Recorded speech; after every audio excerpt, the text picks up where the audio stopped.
औज़ुबिल्लाहिस्समीउल-अलीम बिस्मिल्लाहिर्रहमानिर्रहीम। गीता साफ शब्दों में बता रही है कि उस समय के लोग इन्हीं देवताओं की पूजा करने लगे थे और उनसे ऊपर किसी ताकत को नहीं पहचान रहे थे। गीता देवताओं का महत्व तो बनाए रखती है, लेकिन उनसे ऊपर परमात्मा यानी विष्णु यानी साकार स्वरूप की बात करती है और अपनी तमाम इबादतों को उस एब्सोल्यूट यानी कादिर मुतलक अल्लाह के लिए, ब्राह्मण के लिए करने की बात करती है। साफ कहा जाता है कि परमात्मा उस समय भी था जब देवताओं का क्रिएशन हुआ। अफसोस की बात यह है कि वेदों और गीता के अनुवादकों ने भी यहाँ पर खुदा के लिए गॉड्स ऑफ गॉड्स ही अनुवाद किया, और जैसा कि ईसाई किताबों के अनुवादकों ने किया।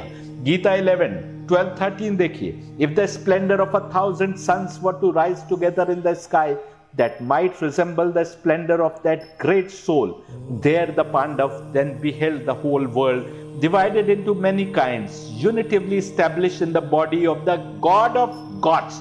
यहां पर भी देवताओं की जगह स्मॉल जी के साथ गॉड्स कर दिया। ना तो ईसाई और ना आज के हिंदू दोनों ही उन डिवाइन हस्तियों को नहीं पहचान पाए जिनकी बात ये ग्रंथ कर रहे थे।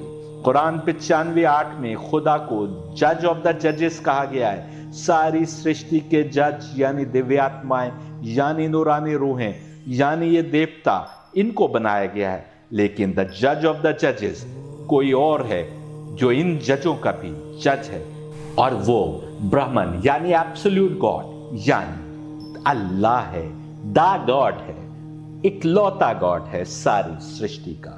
Quran 95:8 Is not Allah the greatest judge upon all judges?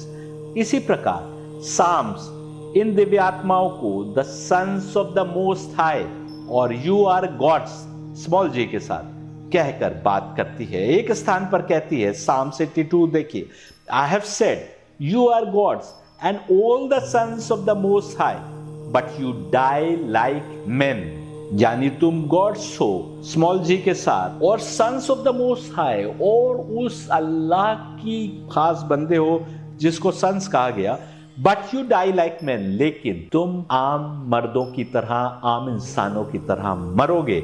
ये भी बता रहा है कि किसी समय उन sons of the most high को दुनिया में नवजात बच्चों के समान आना था, जैसा कि ऋग्वेद बता रहा है। खुदा के खास बंदों की बात थी तो वहां सन्स अनुवाद कर दिया, और देवताओं यानी नूरानी रूहों यानी डिविनिटीज की बात थी तो गॉड्स विद स्मॉल जी अनुवाद कर दिया। लेकिन वहां भी एकदम साफ इशारा दिया जा रहा है कि कोई समय आएगा जब ये गॉड्स जिनको स्मॉल जी के साथ लिखा गया और sons of the most high मानव शरीर में अवतरित होंगे, क्योंकि मानव शरीर में आएंगे तब तो मानव के समान मौत पाएंगे, डाई लाइक मेन। बड़ी रोचक बात यह है कि डेड सी स्क्रॉल्स भी कुछ नूरानी हस्तियों डिवाइन बीइंग्स की प्लूरल में बात कर रहे हैं जो खुदा के समक्ष बैठे हैं, sitting in the council of God. अब जरा दिल पर हाथ रखकर बताइए, अल्लाह के समक्ष बैठने वालों को जिस स्थान पर अवतरित होना था उसी स्थान को तो बैतुल्लाह यानी अल्लाह का घर कहा जाएगा, और जो नूरानी हस्तियां वहां जन्म लेंगी उनको अहलल बैतुल्लाह यानी अल्लाह के घर के लोग नहीं कहा जाएगा, तो और क्या कहा जाएगा। कुरान 33:33 कह रहा है कि हे अहलल बैत, हमने पूरी तरह तुमको पाक बनाया है और छोटी से छोटी बुराई भी तुम्हारे करीब नहीं आ सकती। नूरानी ताकतों का परफेक्टली प्योर होना आवश्यक था, तभी तो इंसान उनको पहचानते हुए उनसे हिदायत पा सकता है और आंख बंद करके उनके बताए मार्ग पर चल सकता है। जुल्मत के लिए लिखा है कि उसे इम्प्योर या मैटेरियलिस्टिक ताकतों से क्रिएट किया गया। यही कारण है कि जुल्मत दुनिया की रंगीनी की ओर खींचती है, जबकि नूरानी राहों के मुसाफिर इससे अपने को समेटते हुए आत्मिक उत्थान की राहों पर आगे बढ़ते चले जाते हैं। आदम के बाद से तमाम ऋषि और अवतार उस समय की भविष्यवाणी करते रहे जब ये दिव्य हस्तियां मानव शरीर में आएंगी। ईसा जब सूली पर चढ़ाए गए तो उनके मुख से निकला कि हे एलिया, तुमने इस घड़ी मुझे क्यों फरामोश कर दिया। ईसा के मुख से निकला ये कथन बाइबल के हर वर्जन में मौजूद है। इस कथन से साफ है कि एलिया नाम की कोई दिव्य आत्मा यानी नूरानी रूह ईसा की सहायता करती रही थी। यही कारण है कि ईसा कहते हैं कि अब जो मसीहा आएगा उससे स्पिरिट ऑफ ट्रुथ यानी सच्चाई की रूह जुड़ी रहेगी। यहां पूर्ण सच्चाई की बात हो रही है जो जब ही आ सकती है जब पूर्ण प्योरिटी, परफेक्टली प्योर हस्तियां। जॉन 14:16 और 26 देखिए, I'll ask the Father and he will give you another to be your advocate, who will be with forever the Spirit of truth. Your advocate will teach you everything and will call to mind all that I have told you. ईसाई समझ ही नहीं पाते कि ये क्या बात हो रही है। वे खुदा, होली स्पिरिट और ईसा के ट्रिनिटी के कॉन्सेप्ट को तो जानते थे, पर क्योंकि वेद और उपनिषद के ज्ञान से अनभिज्ञ थे, वे नहीं समझ पाए कि होली स्पिरिट यानी परमात्मा से ब्रह्मा या नूर मोहम्मदी नामी जो दिव्यात्मा शक्ति बनी, वो 7 दिव्यात्माओं में विभाजित हुई जो उस ब्रह्मा के एकदम समान थे जिससे ये विभाजन हुआ था।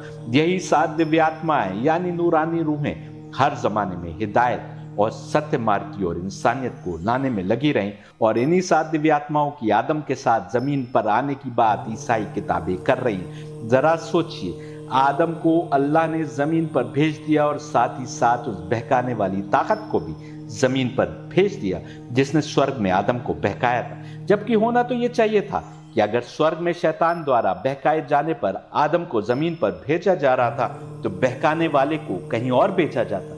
लेकिन अगर बहकाने वाली ताकत भी आदम के साथ जमीन पर आई तो आप समझ सकते हैं कि हिदायत देने वाली ताकत भी जरूर जमीन पर आई होगी। यही कारण है कि ईसाई स्क्रिप्चर्स बताते हैं कि 7 रूहें यानी स्पिरिट्स आदम के साथ जमीन पर आई थी। जैसे अनेक हिंदू, कृष्ण और परमात्मा को एक समझ बैठे हैं, वैसे ही ईसाइयों ने भी होली स्पिरिट को केवल ईसा से जोड़कर देखा। जबकि गीता में कृष्ण के मुख से परमात्मा स्वयं कह रहा था कि जब जब अधर्म फैल जाता है और सत्य मार्ग के उसूल मिट जाते हैं, तब तब ऐसे ही किसी मानव शरीर को वो नूरानी रूह अपना ऑफिस बनाती है। हालांकि ईसाई इस बात को मानते हैं कि दुनिया में आदम के आने के साथ 7 रूहें इस जमीन पर भेजी गई थी, पर वे इससे अधिक कुछ नहीं जानते और नहीं समझ पाए कि उन 7 नूरानी रूहों का हमको हिदायत देने में क्या रोल है, कैसे वो रूहें तपस्या से पाक किए गए किसी जिस्म को चुन लेती हैं और उस जिस्म के माध्यम से हिदायत का काम आगे बढ़ाती हैं, तो वो व्यक्ति अवतार कहलाता है। यही कारण है कि ईसा कहते दिखाई देते हैं कि हे एलिया, इस समय तुमने मुझे क्यों फरामोश कर दिया। और कृष्ण के मुख से हम सुनते हैं कि जब जब धर्म की हानि होती है और अधर्म फैल जाता है, तब तब धर्म को फिर से स्थापित करने और अधर्मियों का नाश करने को अवतार आता है। यानी 7 में से कोई एक दिव्यात्मा फिर तपस्या से पाक किए गए किसी शरीर को चुनकर उसके माध्यम से अपना संदेश मानवता तक पहुंचाती है, और उस एलिया नामी दिव्यात्मा ने ईसा के शरीर को त्यागा ताकि ये मैसेज सब तक पहुंच सके कि वो रूह फिर से जिस्म में आ सकती है। और ऐसे ही हुआ। उस समय तो जिस्म से रूह निकल गई, लेकिन 3 दिन बाद ईसा के शरीर में फिर से रूह आ गई और ईसा को आसमान पर उठा लिया गया। Bible gospel of Saint Luke chapter 1 के अनुसार एलिजाबेथ के शरीर में भी होली स्पिरिट काम कर रही थी, जकरिया के शरीर में भी होली स्पिरिट काम कर रही थी, और यहिया के शरीर में भी होली स्पिरिट उनकी मां के पेट से ही काम कर रही थी। यदि एक के लिए लिखा है कि होली स्पिरिट उनकी मां के पेट से काम कर रही थी, तो इसका अर्थ साफ है कि अन्य ऐसे भी होंगे जिनके शरीर को उस होली स्पिरिट ने बाद में किसी समय अपने ऑफिस के रूप में प्रयोग करना प्रारंभ किया होगा। ईसा भी जब कभी भी कोई चमत्कार दिखाते, वो यही कहते कि होली स्पिरिट ने ऐसा किया। होली स्पिरिट किस देवता के माध्यम से उनके शरीर को ऑफिस बनाए थी, ये हम ईसा के उस अंतिम समय के कथन से समझ सकते हैं, जब वो कहते हैं कि हे एलिया, तुमने इस समय मुझे क्यों फरामोश कर दिया। इधर अल्लामा तबातबाई ने भी लिखा है कि रूहुल कुद्स फरिश्तों से बड़ी कोई हस्ती है जो आसमान की बुलंदी पर मुकीम है। उस रूह और उसके विभिन्न अंशों के बारे में हमें जानना आवश्यक है, जो हर जमाने में इंसान को हिदायत की राहों पर लाने में लगी रही। बल्कि उपनिषद तो यहां तक बता रहे हैं कि इससे पहले की 7 क्रिएशन में इन हस्तियों को किन नामों से जाना जाता था। साफ है कि यही दिव्यात्माएं यानी नूरानी रूहें पिछली तमाम क्रिएशन में इंसान को हिदायत देने के काम में लगी थी। सनातन ग्रंथों के अनुसार हम जिस क्रिएशन में सांस ले रहे हैं, ये ब्रह्मा के इस दिन की 994वीं क्रिएशन है, यानी इस आदम से पहले 993 आदम इस दुनिया में आ चुके हैं और अब ये 994वीं क्रिएशन है। सनातन ग्रंथों के अनुसार ब्रह्मा का एक दिन 1000 क्रिएशन का होता है, जिसके बाद तमाम सृष्टि को वापस समेट लिया जाता है और कुछ नहीं बचता सिवाय परमात्मा यानी वजहुल्लाह के। हमें आशा है कि कृष्ण, बुद्ध, मूसा, ईसा, मोहम्मद और अली का होली स्पिरिट से क्या रिश्ता है अब आप पर साफ हो गया होगा। यदि आज ये राज खुल रहे हैं जो हमेशा से छिपे हुए थे, जिनके बारे में अब तक किसी को जानकारी नहीं थी, और इस दौर में गीता, वेद और कुरान से और ईसा आदि के कथन से वे सब जानकारी प्राप्त हो रही है जो इंसानियत आज तक नहीं जानती थी, तो इन हस्तियों और स्क्रिप्चर्स का एक ही सोर्स से होने का इससे बड़ा सबूत क्या हो सकता है। ये नूरानी रूहें तो हैं ही इस दुनिया में। जुल्मत यानी तमस यानी डेमोनिक ताकतें अपनी तमाम कोशिशों में लगी हैं कि इनको मात दे दें। नूरानी रूहें हर जमाने में हिदायत के काम में लगी रही। अरब में मक्का के आसपास यदि कुछ अलग हुआ तो वो ये कि 7 रूहें एक के बाद एक ही स्थान के आसपास 14 जिस्मों में हिदायत के काम को पूर्ण करने हेतु आई। इन तमाम नूरानी रूहों के एक ही जगह पर अवतरित हो जाने को ईसा ने स्पिरिट ऑफ ट्रुथ यानी सच्चाई की रूह का आना बतलाया। और जब ये अहलल बैत जमीन पर थे तो कुरान ने इनकी पूर्ण सच्चाई यहां तक कि परफेक्ट प्योरिटी की गारंटी देकर गवाही दी कि यही वे स्पिरिट ऑफ ट्रुथ हैं जिसके अवतरित होने की ईसा भविष्यवाणी कर रहे थे। सारी दुनिया जानती है कि ईसा की पैदाइश में किसी मर्द का कोई रोल नहीं था, वो मपर्चिन मैरी के पुत्र थे। फिर यदि ईसा सन ऑफ मैन के आने की बात कर रहे हैं, वो भी उस समय जब उन्हें गिरफ्तार कर लिया गया हो और थोड़ी देर में मुकदमे का फैसला सुनाकर उन्हें सूली पर चढ़ाने को ले जाना था, तो आप समझ सकते हैं कि ईसा के लिए उस सन ऑफ मैन के आने की जानकारी हम तक पहुंचाना कितना महत्वपूर्ण था। बाइबल 26:62 देखिए। Then the high priest stood up and said to Jesus, "Are you not going to answer? What is this testimony that these men are bringing against you?" Bible 26:63। But Jesus remained silent. The high priest said to him, "I charge you under oath by the living God. Tell us if you are the Jesus, the Son of God." Bible 26:64 देखिए। Yes, it is as you say, Jesus replied. But I say to all of you, in the future you will see the Son of Man sitting at the right hand of the Mighty One and coming on the clouds of heaven. Bible 26:35 देखिए। Then the high priest tore his clothes and said, "He has spoken blasphemy. Why do we need any more witnesses? Look, now you have heard the blasphemy." Bible 26:66। What do you think? He is worthy of death, they answered. Bible 26:67। Then they spit in his face and struck him with their fists. Others slapped him. हमने आपको दिखाया कि ऋग्वेद कह रहे हैं कि Marut नवजात बच्चों की तरह पैदा होंगे, तो ईसा सन ऑफ मैन की बात करके एकदम साफ करना चाहते हैं कि ये उनके स्वयं के दोबारा आने की बात नहीं हो रही, बल्कि आने वाला कोई और होगा, क्योंकि मर्द का पुत्र तो ईसा किसी हाल में नहीं हो सकते। हमने कुछ पहले दिखाया है कि एक और पुस्तक ये कहकर कि वे इंसानों की तरह मरेंगे साफ कर रही है कि इंसान के स्वरूप में जीवन व्यतीत करेंगे। एक और स्थान पर ईसा ने कहा, जॉन 16:7-14 में, "It is for your good that I am leaving you. If I do not go, your advocate will not come. When he comes, he will confute the world and show where wrong and right and judgment lie. There is still much that I could say to you, but the burden would be too great for you now.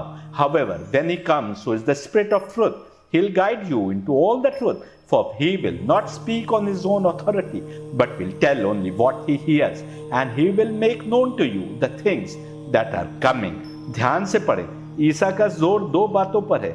एक ये कि जब वो आएगा जो spirit of truth है, तो वो जो भी हिदायत करेगा वो सब सत्य होगा, क्योंकि वो अपने मन से कुछ भी नहीं बोलेगा, बल्कि वही कुछ बोलेगा जो वो सुनेगा, और वो तुम्हें आने वाले वाकयात की भविष्यवाणी देगा। ईसाई बताएं कि ईसा के बाद कौन हस्ती ऐसी आई जो इस विवरण पर फिट बैठती है सिवाय अवतार मोहम्मद के। ये विवरण ईसा के दोबारा आने की बात नहीं कर रहा, क्योंकि यहां तो ईसा उस आने वाले की खूबियां बता रहे हैं। यदि स्वयं दोबारा आने की बात होती तो अपनी खूबियां क्यों बताते जो कि लोग जान ही रहे थे, बल्कि वो तो कह रहे हैं कि यदि मैं नहीं जाऊंगा तो वो आने वाला नहीं आएगा। दूसरी ओर कुरान मोहम्मद के लिए कसम खा रहा है कि वो अपनी मर्जी से कुछ नहीं बोलते सिवाय उसके कि जो उनकी ओर भेजा गया। कुरान 53 1 से 6 by the star when it goes down your companion that is Muhammad has not strayed nor has he erred nor does he speak from his own inclination. It is not but a revelation revealed taught to him by one intense in strength, one of soundness. इसी प्रकार duet में मूसा से संबोधन करते हुए भविष्यवाणी की जा रही है कि मूसा के जैसा पैगंबर भेजा जाएगा जिसकी बातों को सुनना सब पर अनिवार्य होगा। Duet 18:19 I will raise up for them a prophet like you, O Musa, and I will put my words into his mouth. He shall convey all my commands to them. And if anyone does not listen to the words which he will speak, I will require satisfaction from him. मूसा ने खुदा से अपनी सहायता के लिए किसी को मांगा तो उन्हें हारून दिए गए। यदि अवतार मोहम्मद उनके जैसे थे तो उनके साथ हारून जैसा कौन था? ईसा क्योंकि अवतार मोहम्मद से पहले आए अंतिम अवतार थे, इसलिए उन्होंने बार बार आने वाले पैगंबर की भविष्यवाणी की। बल्कि ईसा ये भी कंफर्म कर रहे थे कि उनके पहले के पैगंबर भी वही भविष्यवाणी करते हुए गए। जैसे ये उदाहरण देखिए, एक्ट्स 3:22 से 25। The Lord God will raise up a prophet for you from among yourselves as he raised me. You shall listen to everything he says to you, and anyone who refuses to listen to that prophet must be extirpated from Israel. And so said all the prophets from Samuel onwards. With one voice they all predicted these days, you are the heirs of the prophet. You are within the covenant which God made with your fathers when he said to Abraham, and in your offspring all the families on earth shall find blessings. Ibrahim की offspring में blessings आने की बात कही गई थी। यदि आप मेरे साथ वेद पढ़ेंगे तो आप पाएंगे कि वेद इन्हीं दिव्यात्माओं का या तो नूरानी रोल बता रहे या उस समय के वाकयात और हालात का विवरण दे रहे जब ये दिव्यात्माएं किसी छिपी हुई जगह पर यानी मिडिल कंट्री में मानव शरीर में आएंगी। वेद में इनका विवरण पढ़कर भला कौन झुठला सकता है कि केवल मोहम्मद ही नहीं बल्कि तमाम अहले बैत का डिवाइन रोल क्या है? हालांकि मेरा मानना है कि वेद की असली समझ अभी बनना बाकी है। ये तो हुई पहले के जमाने में मोहम्मद के बारे में की गई भविष्यवाणियों की बात। ईसा की जो भविष्यवाणी हमने ऊपर पेश की उसमें ईसा उस आने वाले की पहचान बताने के लिए दो बातें कहते हैं। एक तो ये कि वो अपनी ओर से कुछ नहीं बोलेगा और जो कुछ बोलेगा वो उसके खुदा की ओर से होगा। हमने दिखाया कि कुरान अवतार मोहम्मद के लिए साफ कह रहा है कि वह अपनी ओर से कोई कलाम नहीं करती। दूसरी पहचान जो ईसा ने बताई उसके अनुसार he will make known to you the things that are coming, यानी वो आने वाला अवतार अपने समय के आगे की बातें हमको पहले से बता देगा। ये एक और सबूत है जो अवतार मोहम्मद के डिवाइन रोल की ओर इशारा करता है। अवतार मोहम्मद ने जो भविष्यवाणियां की उनमें से बहुत सी अब इस जमाने में पूरी हुई हैं या अभी भी पूरी होना बाकी हैं।